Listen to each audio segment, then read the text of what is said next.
The Adventure of the Blue Carbuncle by Sir Arthur Conan Doyle. I had called upon my friend Sherlock Holmes upon the second morning after Christmas, with the intention of wishing him the compliments of the season.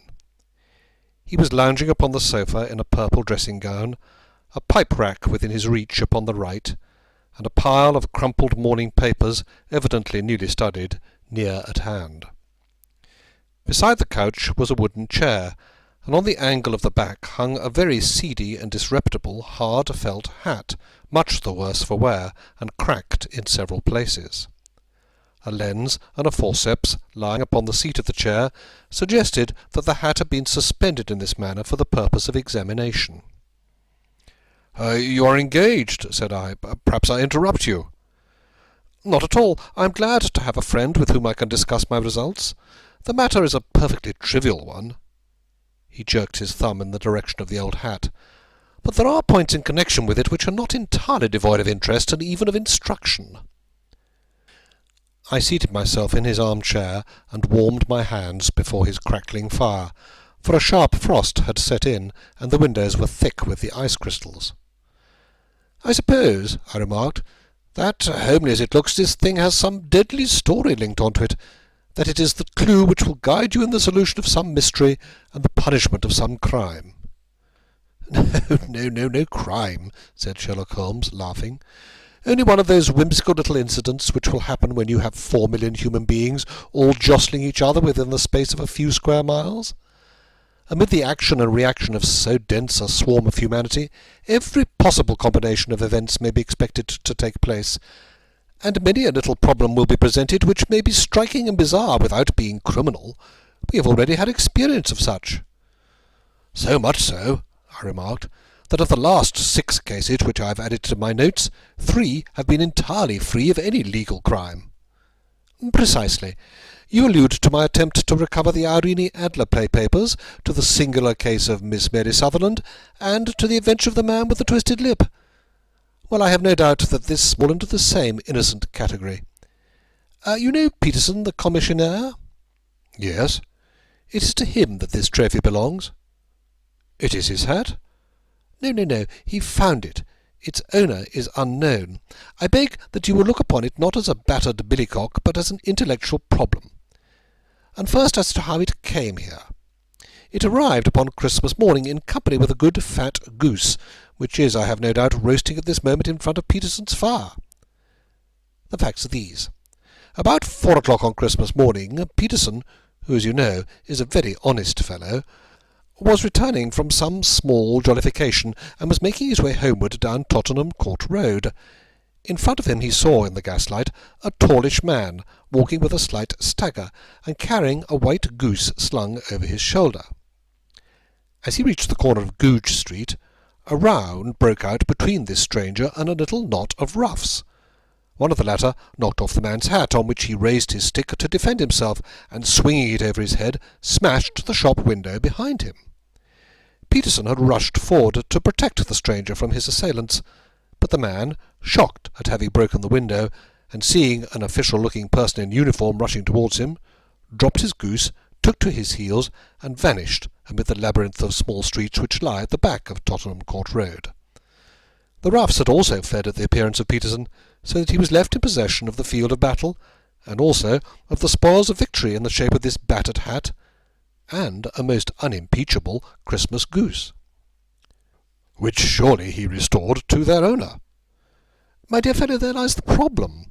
It is true that "For Mrs. Henry Baker" was printed upon a small card which was tied to the bird's left leg, and it is also true that the initials H.B. are legible upon the lining of this hat. But as there are some thousands of Bakers and some hundreds of Henry Bakers in this city of ours, it is not easy to restore lost property to any one of them. What then did Peterson do? He brought round both hat and goose to me on Christmas morning, knowing that even the smallest problems are of interest to me. The goose we retained until this morning, when there were signs that, in spite of the slight frost, it would be well that it should be eaten without unnecessary delay. Its finder has carried it off, therefore, to fulfil the ultimate destiny of a goose, while I continue to retain the hat of the unknown gentleman who lost his Christmas dinner. Did he not advertise? No. Then what clue could he have as to his identity? Only as much as we can deduce. From his hat? Precisely. But you are joking. What can you gather from this old battered felt? Here is my lens. You know my methods. What can you gather yourself as to the individuality of the man who has worn this article? I took the tattered object in my hands and turned it over rather ruefully. It was a very ordinary black hat of the usual round shape, hard, and much the worse for wear. The lining had been of red silk, but was a good deal discoloured. There was no maker's name, but, as Holmes had remarked, the initials H.B. were scrawled upon one side. It was pierced in the brim for a hat securer, but the elastic was missing. For the rest, it was cracked, exceedingly dusty, and spotted in several places, although there seemed to have been some attempt to hide the discoloured patches by smearing them with ink. "I can see nothing," said I, handing it back to my friend. "On the contrary, Watson, you can see everything. You fail, however, to reason from what you see. You are too timid in drawing your inferences." "Then pray tell me what it is that you can infer from this hat." He picked it up and gazed at it in the peculiar introspective fashion which was characteristic of him. "It is perhaps less suggestive than it might have been," he remarked, "and yet there are a few inferences which are very distinct, and a few others which represent at least a strong balance of probability. That the man was highly intellectual is of course obvious upon the face of it, and also that he was fairly well-to-do within the last 3 years, although he has now fallen upon evil days. He had foresight, but has less now than formerly, pointing to a moral retrogression, which, when taken with the decline of his fortunes, seems to indicate some evil influence, probably drink, at work upon him. This may also account for the obvious fact that his wife has ceased to love him." "My dear Holmes!" "He has, however, retained some degree of self-respect," he continued, disregarding my remonstrance. "He is a man who leads a sedentary life, goes out a little, is out of training entirely, is middle-aged, has grizzled hair, which he has had cut within the last few days, and which he anoints with lime cream. These are the more patent facts which are to be deduced from his hat. Oh, also, by the way, that it is extremely improbable that he has gas laid on in his house." "You are certainly joking, Holmes." "No, not in the least. It is possible that even now, when I give you these results, you are unable to see how they are attained." "I have no doubt that I am very stupid, but I must confess that I am unable to follow you. For example, how did you deduce this man was intellectual?"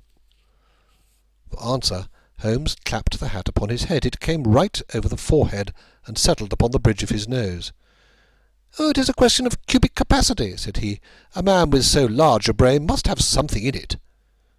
"The decline of his fortunes, then?" "This hat is 3 years old. These flat brims curled at the edge came in then. It is a hat of the very best quality. Look at the band of ribbed silk and the excellent lining.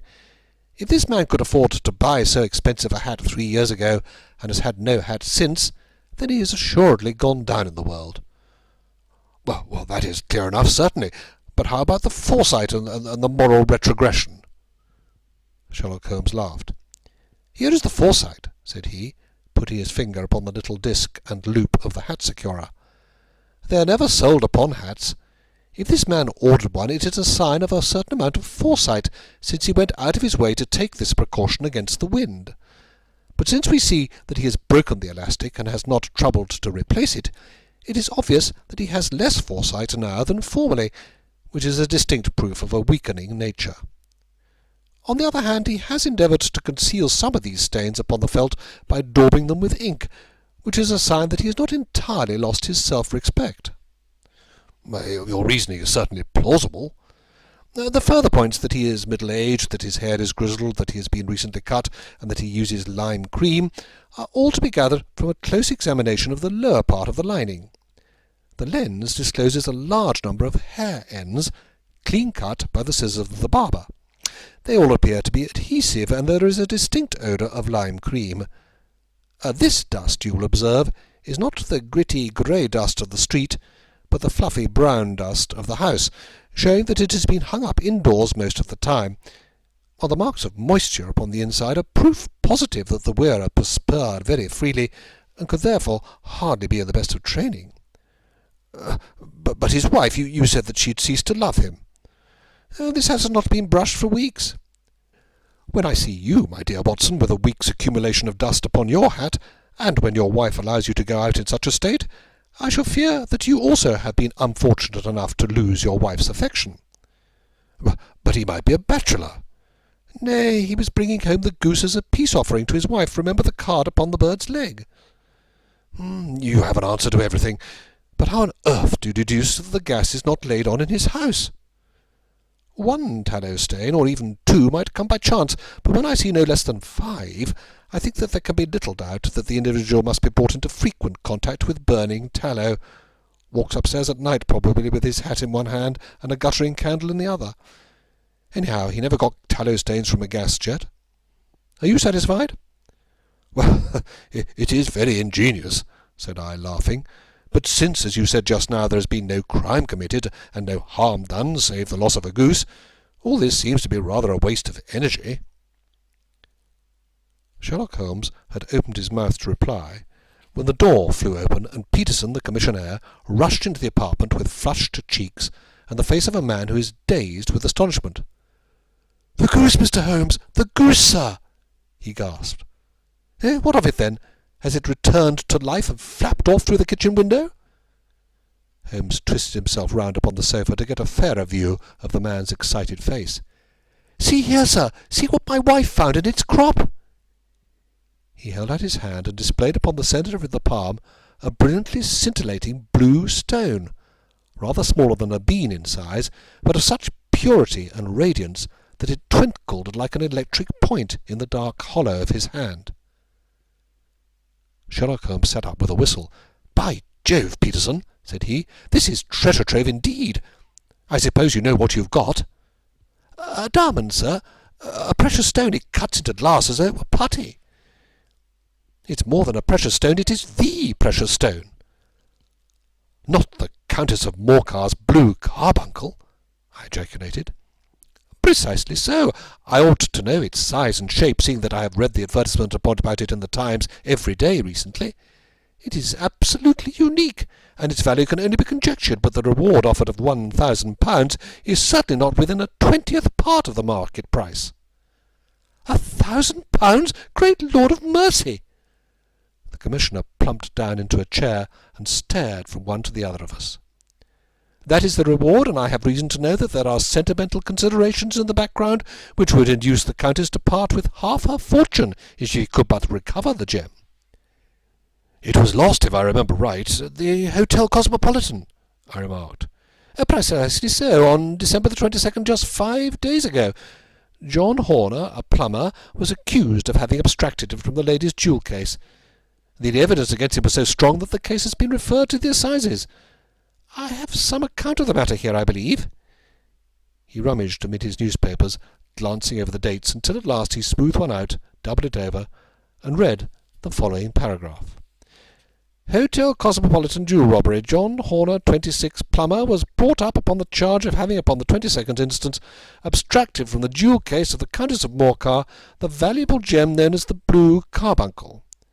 James Ryder, upper attendant of the hotel, gave his evidence to the effect that he had shown Horner up to the dressing-room of the Countess of Morcar upon the day of the robbery, in order that he might solder the second bar of the grate, which was loose. He had remained with Horner some little time, but had finally been called away. On returning, he found that Horner had disappeared, that the bureau had been forced open, and that the small morocco casket in which, as it afterwards transpired, the Countess was accustomed to keep her jewel, was lying empty upon the dressing-table. Ryder instantly gave the alarm, and Horner was arrested the same evening, but the stone could not be found either upon his person or in his rooms. Catherine Cusack, maid to the Countess, deposed to having heard Ryder's cry of dismay on discovering the robbery, and to having rushed into the room where she found matters as described by the last witness. Inspector Bradstreet, B Division, gave evidence as to the arrest of Horner, who struggled frantically and protested his innocence in the strongest terms. Evidence of a previous conviction for robbery having been given against the prisoner, the magistrate refused to deal summarily with the offence, but referred it to the assizes. Horner, who had shown signs of intense emotion during the proceedings, fainted away at the conclusion, and was carried out of the court. So much for the police court," said Holmes thoughtfully, tossing aside the paper. "The question for us now to solve is the sequence of events leading from a rifled jewel case at one end to the crop of a goose in Tottenham Court Road at the other. You see, Watson, our little deductions have suddenly assumed a much more important and a less innocent aspect. Here is the stone. The stone came from the goose, and the goose came from Mr. Henry Baker, the gentleman with the bad hat and all the other characteristics with which I have bored you. So now we must set ourselves very seriously to finding this gentleman and ascertaining what part he has played in this little mystery. To do this we must try the simplest means first, and these lie undoubtedly in an advertisement in all the evening papers. If this fails, I shall have recourse to other methods." "What would you say?" "Give me a pencil and that slip of paper. Now then, found at the corner of Goodge Street a goose and a black felt hat. Mr. Henry Baker can have the same by applying at 6:30 this evening at 221B Baker Street. That is clear and concise." "Very, but will he see it?" "Well, he is sure to keep an eye on the papers, since, to a poor man, the loss was a heavy one. He was clearly so scared by his mischance in breaking the window and by the approach of Peterson that he thought of nothing but flight. But since then he must have bitterly regretted the impulse which caused him to drop his bird. Then again, the introduction of his name will cause him to see it, for everyone who knows him will direct his attention to it. Here you are, Peterson. Run down to the advertising agency and have this put in the evening papers." "In which, sir?" "Oh, in the Globe, Star, Pall Mall, St. James's, Evening News Standard, Echo, and any others that occur to you." "Very well, sir. And this stone?" "Yes, I shall keep the stone. Thank you. And I say, Peterson, just buy a goose on your way back and leave it here with me, for we must have one to give to this gentleman in place of the one which your family is now devouring." When the commissionaire had gone, Holmes took up the stone and held it against the light. "It's a bonny thing," said he. "Just see how it glints and sparkles. Of course, it is a nucleus and focus of crime. Every good stone is. They are the devil's pet baits. In the larger and older jewels every facet may stand for a bloody deed. This stone is not yet 20 years old. It was found in the banks of the Amoy River in southern China, and is remarkable in having every characteristic of the carbuncle, save that it is blue in shade instead of ruby red. In spite of its youth, it has already a sinister history. There have been 2 murders, a vitriol throwing, a suicide, and several robberies brought about for the sake of this 40-grain weight of crystallized charcoal. Who would think that so pretty a toy would be a purveyor to the gallows and the prison? I'll lock it up in my strong box now, and drop a line to the Countess to say that we have it." "Do you think that this man Horner is innocent?" "I cannot tell." "Well, then, do you imagine that this other one, Henry Baker, had anything to do with the matter?" "It is, I think, much more likely that Henry Baker is an absolutely innocent man, who had no idea that the bird which he was carrying was of considerably more value than if it were made of solid gold. That, however, I shall determine by a very simple test, if we have an answer to our advertisements." "And you could do nothing until then?" "Nothing." "In that case I shall continue my professional round, but I shall come back in the evening at the hour you have mentioned, for I should like to see the solution of so tangled a business." "Very glad to see you. I dine at 7. There is a woodcock, I believe. By the way, in view of recent occurrences, perhaps I ought to ask Mrs. Hudson to examine its crop." I had been delayed at a case, and it was a little after 6:30 when I found myself in Baker Street once more. As I approached the house, I saw a tall man in a Scotch bonnet, with a coat which was buttoned up to his chin, waiting outside in the bright semicircle which was thrown from the fanlight. Just as I arrived, the door was opened, and we were shown up together to Holmes's room. "Mr. Henry Baker, I believe," said he, rising from his armchair, and greeting his visitor with the easy air of geniality which he could so readily assume. "Pray take this chair by the fire, Mr. Baker. It is a cold night, and I observe that your circulation is more adapted for summer than for winter. Watson, you've just come at the right time. Is that your hat, Mr. Baker?" "Yes, sir, that is undoubtedly my hat." He was a large man with rounded shoulders, a massive head, and a broad, intelligent face, sloping down to a pointed beard of grizzled brown. A touch of red in nose and cheeks, with a slight tremor of his extended hand, recalled Holmes's surmise as to his habits. His rusty black frock coat was buttoned right up in front, with the collar turned up, and his lank wrists protruded from his sleeves without a sign of cuff or shirt. He spoke in a slow staccato fashion, choosing his words with care, and gave the impression generally of a man of learning and letters who had had ill usage at the hands of fortune. "We have retained these things for some days," said Holmes, "because we expected to see an advertisement from you giving your address. I am at a loss to know 1 hour why you did not advertise." Our visitor gave a rather shamefaced laugh. "Shillings have not been so plentiful with me as they once were," he remarked. "I had no doubt that the gang of roughs who assaulted me had carried off both my hat and the bird. I did not care to spend more money in a hopeless attempt at recovering them." "Very naturally. By the way, about the bird, we were compelled to eat it." "To eat it!" Our visitor half rose from his chair in his excitement. "Yes, it would have been no use to anyone had we not done so. But I presume that this other goose upon the sideboard, which is about the same weight and perfectly fresh, will answer your purpose equally well?" "Oh, certainly, certainly," answered Mr. Baker with a sigh of relief. "Of course we still have the feathers, legs, crop, and so on of your own bird, if you wish." The man burst into a hearty laugh. "They might be useful to me as relics of my venture," said he, "but beyond that I can hardly see what use the disjecta membra of my late acquaintance are going to be to me. No, sir, I think that, with your permission, I will confine my attentions to the excellent bird which I perceive upon the sideboard." Sherlock Holmes glanced sharply across at me with a slight shrug of his shoulders. "There is your hat, then, and there your bird," said he. "By the way, would it bore you to tell me where you got the other one from? I am somewhat of a fowl fancier, and I have seldom seen a better-grown goose." "Certainly, sir," said Baker, who had risen and tucked his newly gained property under his arm. "There are a few of us who frequent the Alpha Inn near the museum. We are to be found in the museum itself during the day, you understand. This year our good host, Windigate by name, instituted a goose club by which, on consideration of some few pence every week, we were each to receive a bird at Christmas. My pence were duly paid, and the rest is familiar to you. I am much indebted to you, sir, for a Scotch bonnet is fitted neither to my years nor my gravity." With a comical pomposity of manner he bowed solemnly to both of us, and strode off upon his way. "So much for Mr. Henry Baker," said Holmes, when he had closed the door behind him. "It is quite certain that he knows nothing whatever about the matter. Are you hungry, Watson?" "Not particularly." "Then I suggest that we turn our dinner into a supper, and follow up this clue while it is still hot." "By all means."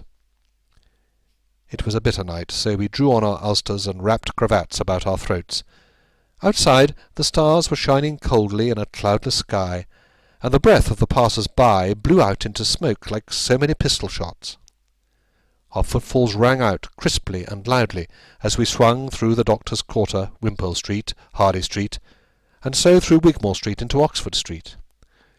In a quarter of an hour we were in Bloomsbury at the Alpha Inn, which is a small public-house at the corner of one of the streets which runs down into Holborn.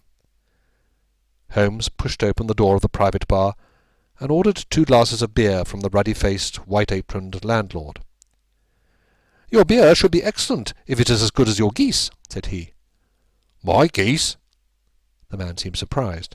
"Yes, I was speaking only half an hour ago to Mr. Henry Baker, who is a member of your goose club." "Oh, yes, I see.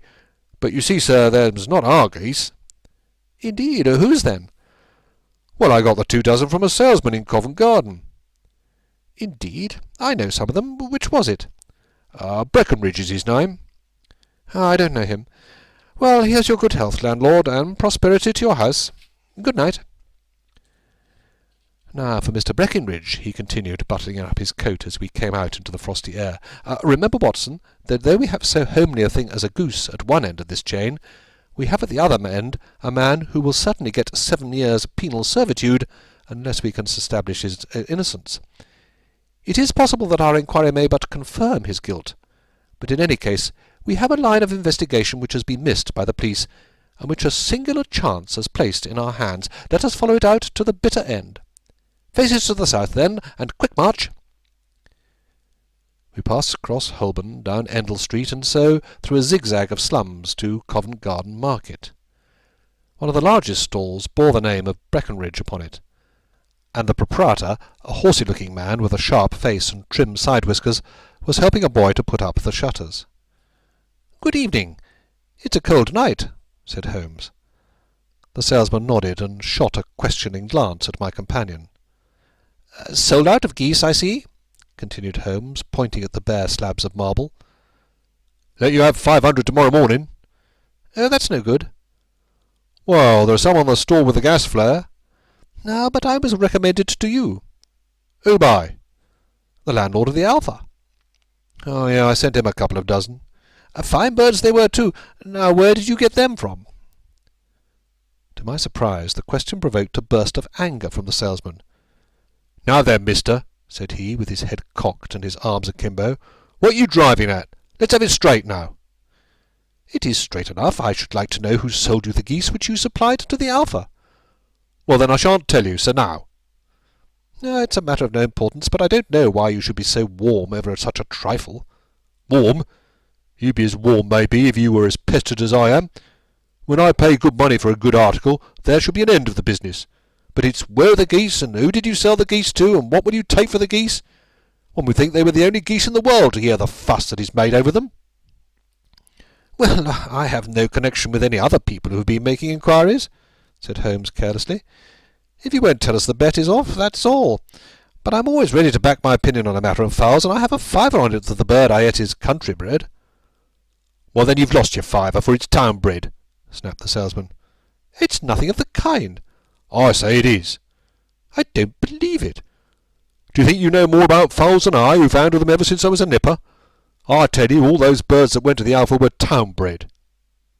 "You'll never persuade me to believe that." "Will you bet, then?" "Oh, it's merely taking your money, for I know that I'm right, but I'll have a sovereign on with you, just to teach you not to be obstinate." The salesman chuckled grimly. "Bring me the books, Bill," said he. The small boy brought round a small, thin volume and a great greasy-backed one, laying them out together beneath the hanging lamp. "Now then, Mr. Cockshaw," said the salesman, "I thought that I was out of geese, but before I finish you'll find that there is still one left in my shop.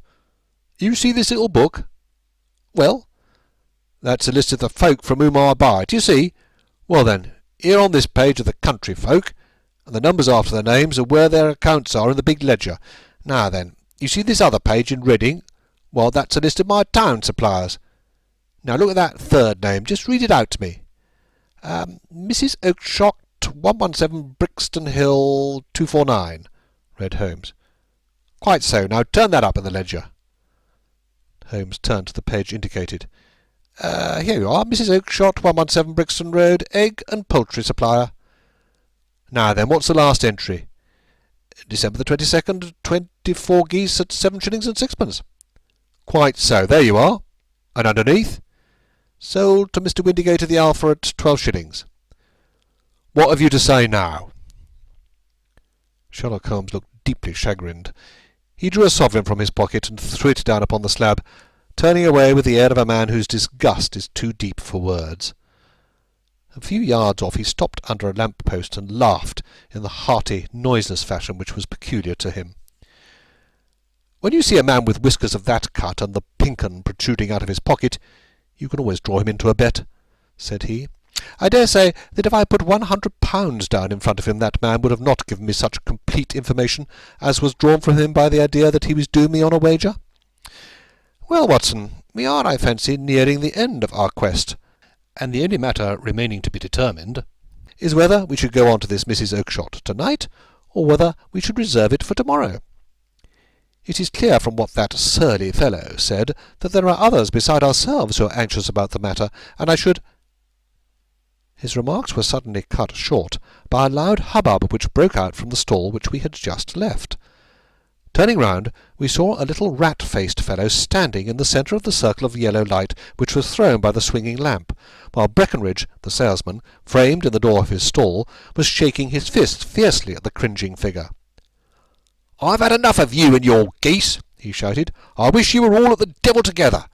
If you come pestering me any more with your silly talk, I'll set the dog at you. You bring Mrs. Oakshott here, and I'll answer her. But what have you to do with it? Did I buy the geese off you?" "No, but one of them was mine all the same," whined the little man. "Well, then ask Mrs. Oakshott for it." "She told me to ask you." "Well, you can ask the King of Prussia for all I care. I've had enough of it. Get out of this." He rushed fiercely forward, and the inquirer flitted away into the darkness. "Ah, this may save us a visit to Brixton Road," whispered Holmes. "Come with me, and we shall see what is to be made of this fellow." Striding through the scattered knots of people who lounged around the flaring stalls, my companion speedily overtook the little man, and touched him upon the shoulder. He sprang round, and I could see in the gaslight that every vestige of colour had been driven from his face. "Who are you, then? What do you want?" he asked in a quavering voice. "You will excuse me," said Holmes blandly, "but I could not help overhearing the questions which you put to the salesman just now. I think that I could be of assistance to you." "You? Who are you? How could you know anything of the matter?" "My name is Sherlock Holmes. It is my business to know what other people don't know." "But you can know nothing of this." "Excuse me, I know everything of it. You are endeavouring to trace some geese which were sold by Mrs. Oakshott of Brixton Road to a salesman named Breckenridge, by him, in turn, to Mr. Windigate of the Alpha, and by him to his club, of which Mr. Henry Baker is a member." "Oh, sir, you are the very man who I have longed to meet!" cried the little fellow, with outstretched hands and quivering fingers. "I can hardly explain to you how interested I am in this matter." Sherlock Holmes hailed a four-wheeler which was passing. "In that case we had better discuss it in a cosy room rather than this wind-swept market-place," said he. "But pray tell me, before we go farther, who is it that I have the pleasure of assisting?" The man hesitated for an instant. "My name is John Robinson," he answered with a sidelong glance. No, the real name," said Holmes sweetly. "It is always awkward doing business with an alias." A flush sprang to the white cheeks of the stranger. "Well, then," said he, "my real name is James Ryder." "Ah, precisely so, head attendant of the Hotel Cosmopolitan. Pray step into the cab, and I shall soon be able to tell you everything which you would wish to know." The little man stood glancing from one to the other of us with half-frightened, half-hopeful eyes, as one who is not sure whether he is on the verge of a windfall or of a catastrophe. Then he stepped into the cab, and in half an hour we were back in the sitting-room at Baker Street. Nothing had been said during our drive, but the high, thin breathing of our new companion and the claspings and unclaspings of his hands spoke of the nervous tension within him. "Here we are," said Holmes cheerily as we filed into the room. "The fire looks very seasonable in this weather. You look cold, Mr. Ryder. Pray take the basket chair. I will just put on my slippers before we settle this little matter of yours. Now then, you want to know what became of those geese?" "Yes, sir." "Or rather, I fancy, of that goose. It was one bird, I imagine, in which you were interested. White, with a black bar across the tail?" Ryder quivered with emotion. "Oh, sir," he cried, "can you tell me where it went to?" "It came here." "Here?" "Yes, and a most remarkable bird it proved. I don't wonder that you should take an interest in it. It laid an egg after it was dead, the bonniest, brightest little blue egg that ever was seen. I have it here in my museum." Our visitor staggered to his feet and clutched the mantelpiece with his right hand.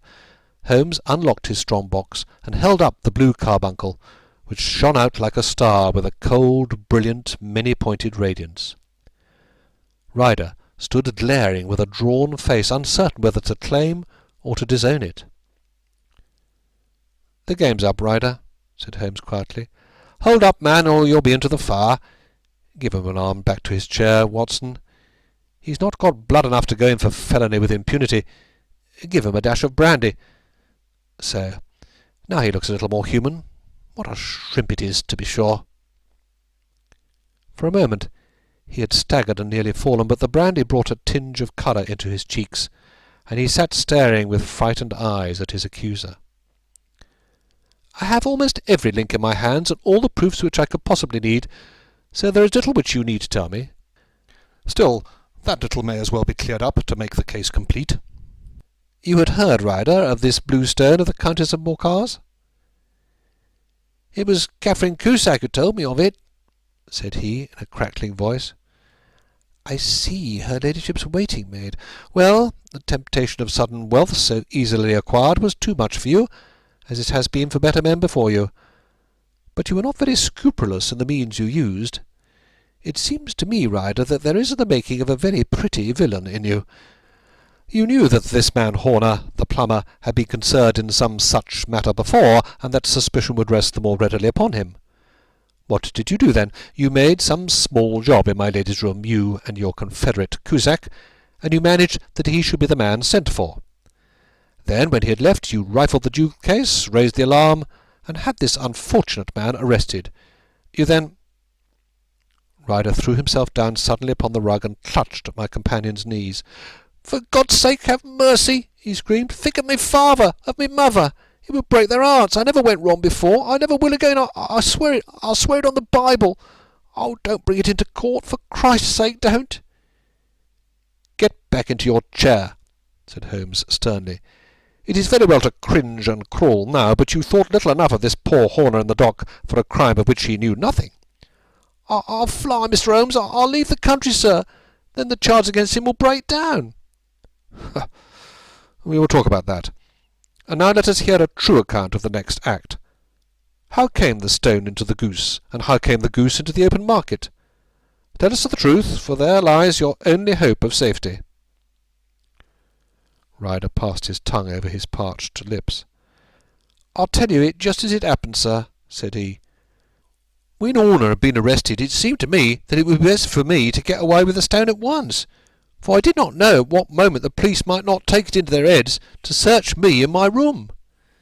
There was no place about the hotel where it would be safe. I went out as if on some commission, and I made for my sister's house. She married a man named Oakshott and lived in Brixton Road, where she fattened fowls for the market. All the way there every man I met seemed to me to be a policeman or a detective, and for all that it was a cold night, the sweat was pouring down my face before I came to the Brixton Road. My sister asked me what was the matter, and why I was so pale, but I told her that I had been upset by the jewel robbery at the hotel. Then I went into the backyard and spoke to Pipe and wondered what it would be best to do. I had a friend once called Maudsley who went to the bad and had just been serving his time in Pentonville.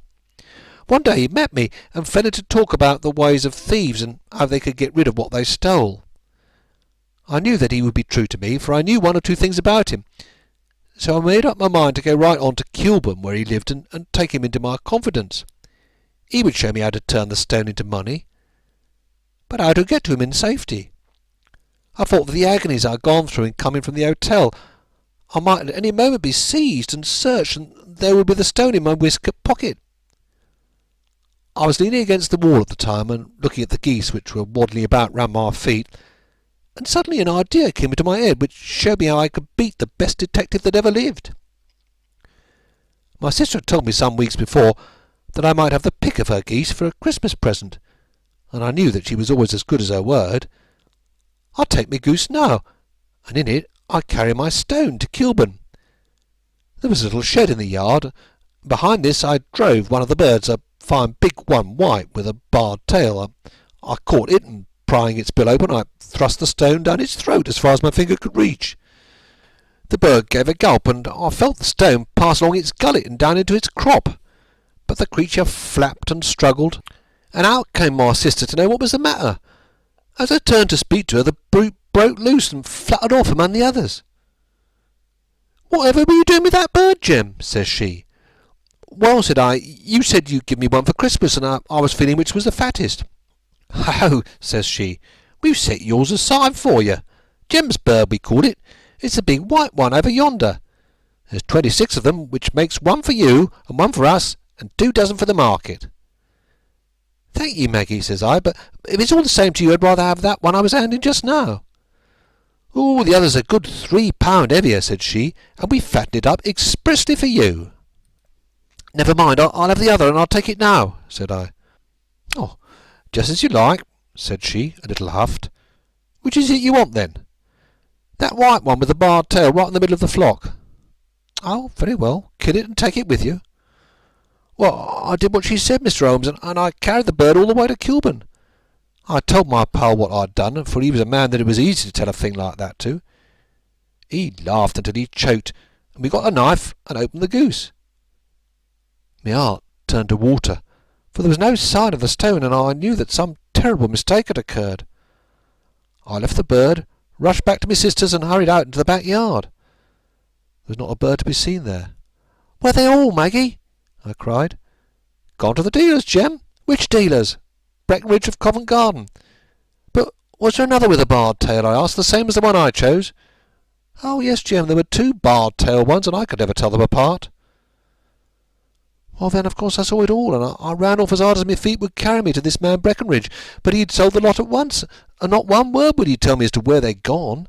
You heard him yourselves tonight. Well, he'd always answer me like that. My sister thinks that I'm going mad. Sometimes I think that I am myself. And now I'm myself a branded thief without ever having touched the wealth for which I sold my character. God help me! God help me!" He burst into convulsive sobbing with his face buried in his hands. There was a long silence, broken only by his heavy breathing and by the measured tapping of Sherlock Holmes's fingertips upon the edge of the table. Then my friend rose and threw open the door. "Get out," said he. "Oh, what's that? Oh, heaven bless you!" "No more words. Get out." And no more words were needed. There was a rush, a clatter upon the stairs, the bang of a door, and the crisp rattle of running footfalls from the street. "After all, Watson," said Holmes, reaching up his hand for his clay pipe, "I am not retained by the police to supply their deficiencies. If Horner were in danger, it would be another thing, but this fellow will not appear against him, and the case must collapse. I suppose that I am commuting a felony, but it is just possible that I am saving a soul. This fellow will not go wrong again, for he is too terribly frightened. Send him to jail now, and you make him a jailbird for life. Besides, it is the season of forgiveness. Chance has put in our way a most singular and whimsical problem, and its solution is its own reward. If you will have the goodness to touch the bell, Doctor, we will begin another investigation, in which also a bird will be the chief feature." End of The Adventure of the Blue Carbuncle.